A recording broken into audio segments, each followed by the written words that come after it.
आज समाजवादी पार्टी के मुखिया अखिलेश यादव ने एक रिएक्शन दिया है दो आतंकवादियों की गिरफ्तारी का। दोनों अलकायदा के हैं, मिनहाज अहमद और मसीरुद्दीन। अलकायदा जानते हैं किसका है? ओसामा बिन लादेन का, जिसको अमेरिका ने पाकिस्तान में मार दिया था। अल जवाहिरी का भी पता नहीं है, वो शायद जिंदा है। अलकायदा वो है जो सीरिया और इराक में लड़ रहा है, अफगानिस्तान में लड़ रहा है, और वो आतंकवादी हैं जिन पर आज अखिलेश यादव ने कहा है कि एटीएस पर मुझे विश्वास नहीं है। मैं एटीएस को बधाई देता हूं। मैं अखिलेश जी के व्यथा समझ सकता हूं। वोट बैंक की राजनीति की तरह यह पार्टी हमेशा जिहादियों के साथ रही है। उसका प्रमाण है 26 जनवरी 93 में एसएसपी मेरठ था, पीएसी पिकेट पर हमला हुआ था, काल हुआ था। 26 जनवरी मुसलमान ना मनाए, मुसलमानों ने मनाया, मैं भी गया था। जैसे मैं घर आया धमाका हुआ, पीएसी पिकेट पर हमला हुआ। गाजियाबाद 41 बटालियन के हवलदार शर्मा मारे गए, कई लोग घायल हुए। दंगा होते होते बचा। पहली बार प्रदेश में RDX, Chinese grenade, Chinese plastic grenade बरामद हुए। 5-6 आतंकवादियों के खिलाफ चार्जशीट लगी। नेताजी 93 में पावर में आते हैं। 94 में इन्होंने अपनी तुष्टीकरण की निकृष्ट लेवल पर जा करके आतंकवादियों के केस वापस ले लिए थे। फिर अदालत ने वापस नहीं होने दिया, और फिर मैं डीआईजी आगरा था।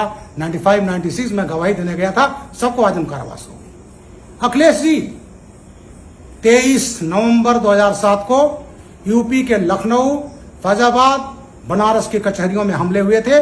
15 लोग मारे गए, जिसमें काफी वकील थे। और उस समय ये लश्कर तैयबा का जो संगठन था, उससे संबंधित था हुजी, उसके आतंकवादियों ने किया था। खालिद मुजाहिद जौनपुर मड़ियाहू और डॉक्टर तारिक कासमी आजमगढ़, ये गिरफ्तार हुए थे। आजम खां जैसे समाजवादी पार्टी सरकार आई, खुलेआम अखिलेश यादव और आजम खां देते रहे कि जो जेल में मुसलमान बंद हैं उनको हम वापस निकालेंगे। बात हिंदू मुसलमान की बात नहीं है। जो अपराध करता है वो अपराधी है, चाहे वो हिंदू हो चाहे मुसलमान हो। और उसी तहत इन्होंने आतंकवादियों के केसेस निकालना चाहे। बाराबंकी में जो गिरफ्तारी खालिद मुजाहिद तारिक कासमी की हुई, उसको अखिलेश जी ने वापस ले लिया था। फिर अदालत ने वापस नहीं होने दिया। इसी बीच में खालिद मुजाहिद तारिक कासमी फैजाबाद कोर्ट में गए, लौट रहे थे, रास्ते में लू से खालिद मुजाहिद मर गया। और उसके मरने के बाद मेरे खिलाफ, और उस समय के डीजीपी विक्रम सिंह रहे, मैं तब रिटायर नहीं हुआ था, एडीजी सिविल डिफेंस था, हत्या का मुकदमा इसी बाराबंकी कोतवाली में 18 मई 2013 को अखिलेश ने कायम कराया था मेरे 42 पुलिसकर्मियों के साथ में। ये मैसेज दिया कि इनकी हिम्मत कैसे हो गई हमारे प्यारे आतंकवादियों को गिरफ्तार करने की। उस केस को भी अदालत ने वापस नहीं होने दिया। खालिद मुजाहिद तो मर गया, लेकिन तारिक कासमी को आजम कारावास की सजा हो गई। लखनऊ ब्लास्ट में हो गई, अयोध्या जो कचहरी में हुआ था उसमें ब्लास्ट हो गई, और गोरखपुर में इन्होंने मई में ब्लास्ट किया था 2007 में, उसमें भी आजम कारावास की सजा हुई। तो ये बेचारे आतंकवादी पालने वाले, जिहादी पालने वाले, अपराधी पालने वाले, तो इस पार्टी के डीएनए में है गुंडई। और अपने वोट बैंक के लिए, ये तुष्टीकरण के लिए किसी हद तक राजनीति पर, किसी उस पर जा सकते हैं।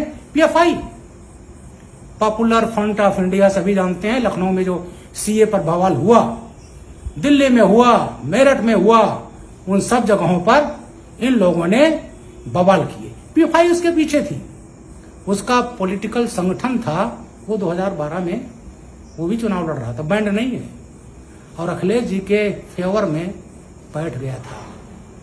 और वही पीएफआई, जितने बड़ी बड़ी घटनाएं हुई, इन सब का संबंध आतंकवादियों से है। और वो सब भी समाजवादी लोगों का पूरा संरक्षण पात्र है।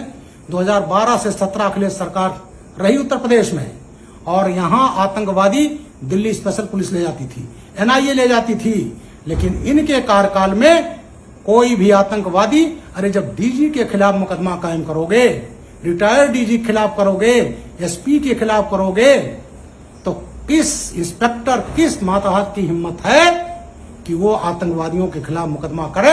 यही हमारी एटीएस में चीफ रहा हूं 4.5 साल, इसको डिफंक्ट कर दिया अखिलेश यादव ने। और आज जो है जब एक बहुत अच्छा काम हुआ है तो माननीय अखिलेश यादव जी कह रहे हैं अपने वोट बैंक, अपने वोट को तुष्ट करने के लिए हमें विश्वास नहीं है, शर्म आनी चाहिए।